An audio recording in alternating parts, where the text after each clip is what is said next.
I had tried to prepare what I was going to say the whole day, and after hearing everybody else, like I've kind of taken a whole different turn on what I want to say.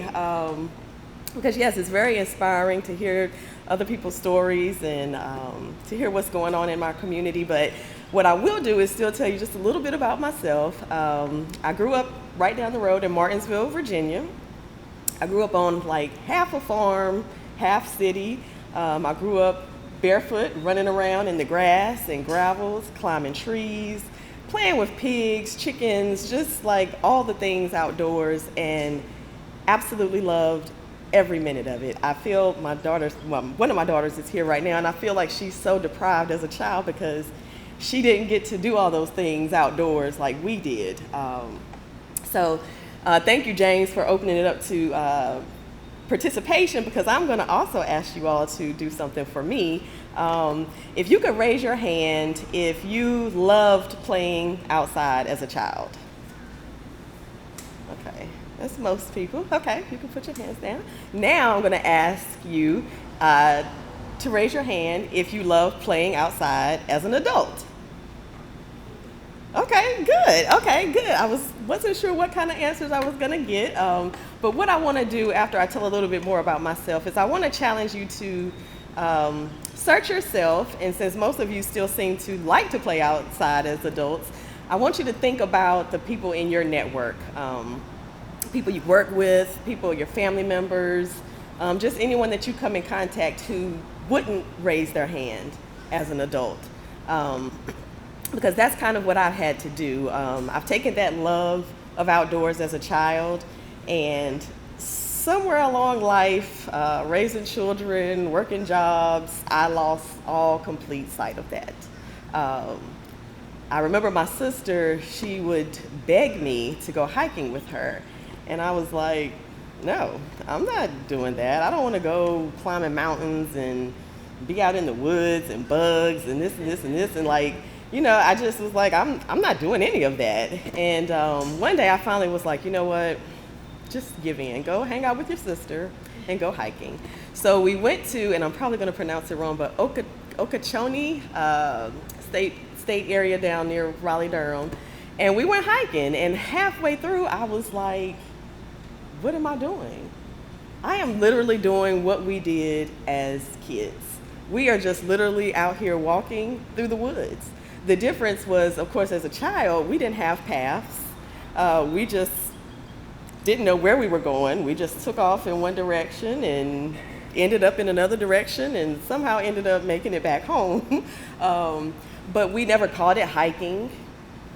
We were just playing outside. Just playing outside as kids, having a ball. So what I've done now is I joined with an organization called Outdoor Afro. And it is a national organization, nonprofit organization that is geared to getting Black and brown people outside. And that's pretty much what their focus is to get us outdoors, doing the things that, you know, we probably didn't think we could do, or maybe we just didn't feel like it was for us or whatever.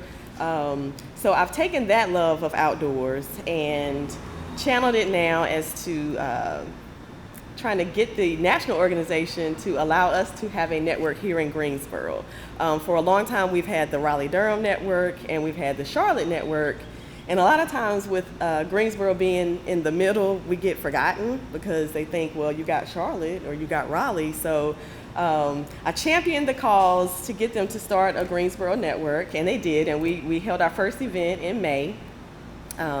But basically what we try to do is encourage people to hike, to go outside and dance. So I'm literally loving all the people that I've met so far and listened to speak so far, because I will definitely be partnering with all of you to do something.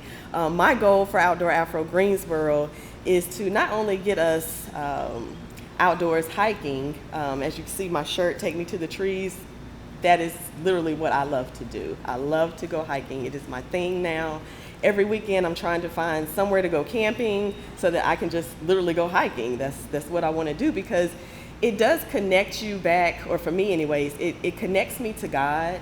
It reminds me how small I am in the midst of everything that's going on. I'm just I'm just a little being here. And it's just so humbling to see the trees. And just yesterday, as I was hiking down at Kerr Lake, there were some deer bouncing around, and I was just sitting there looking at them, and they were looking at me. And next thing you know, I guess they got scared, so they started running off. But there were lizards crawling up trees. Like it was just like the most amazing experience. And so what I try to do as an outdoor Afro leader is to share that enthusiasm for outdoors with others and promote and encourage others to feel that love and feel that joy from being outside. So before I start rambling a whole lot more, I'm gonna cut it off. But again, it's Outdoor Afro Greensboro. We are on Facebook as well, and the way that we do our events is through meetup.com. So we encourage you to join our meetup page as well as our Facebook page. And for the future, I just look forward to partnering with lots of people here. Gardening, we've talked about, and going to talk about with James, and outdoor dance, and just all the possibilities of whatever it is to be outdoors and enjoying nature and God's great green earth. So thank you.